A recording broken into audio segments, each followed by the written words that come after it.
ही crispy भजी आणि हे मऊसूद वडे बघून तोंडाला पाणी आलं की नाही। रेसिपी अगदी सोपी आणि हे मेथीच्या 2 जुड्या मस्त धुवून घेतल्या, त्याच्यानंतर आलं, मिरच्या, लसूण, जिरे साहित्य बाजूला काढून ठेवले। त्याच्यानंतर घेतले चण्याचं पीठ आणि बारीक रवा। आता वाटण बनवायला सगळं साहित्य ॲड करते। मिरच्या, आलं, लसूण, जिरं मस्तपैकी मीडियम आकाराचं वाटण वाटून घेते। ओबडधोबडच वाटण वाटून घेते म्हणजे आपल्या क्रिस्पी वड्यांना मस्त चव येईल।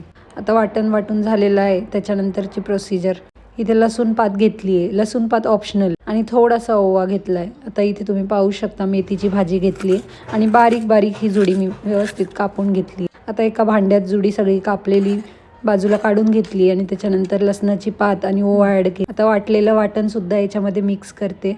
मिक्स केल्यानंतर एकजीव करून घेते। त्याच्यानंतर पाव चमचा हळद, कांदा लसूण मसाला आणि गरम मसाला टाकून मग त्याच्यामध्ये मस्तपैकी चवीपुरतं असं मीठ ॲड करून मिश्रण एकजीव करून घेते।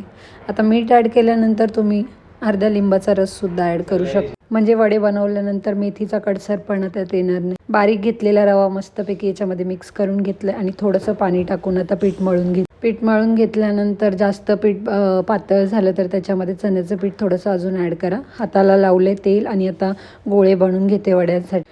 असा मेदू वड्यासारखा वडा बनवायचा असेल तर थोडासा वड्यामध्ये तुम्हाला असा गोल आकार देऊन मग तो वडा तयार करून घ्यायचा आहे। स्टीमिटला इथे मी तेल लावलंय जेणेकरून वडे खाली चिटकणार। त्यानंतर वडे वाफेवर वाफळून घ्यायचे आहेत, त्याच्यासाठी आपण या स्टीमिटमध्ये ॲड केले। इथे एक कढई घेतली, कढईत थोडंसं पाणी घेतलं आणि स्टीमिट ॲड केलं जेणेकरून आपले 5 ते 7 मिनिटात व्यवस्थित असे वडे वाफवून निघतील।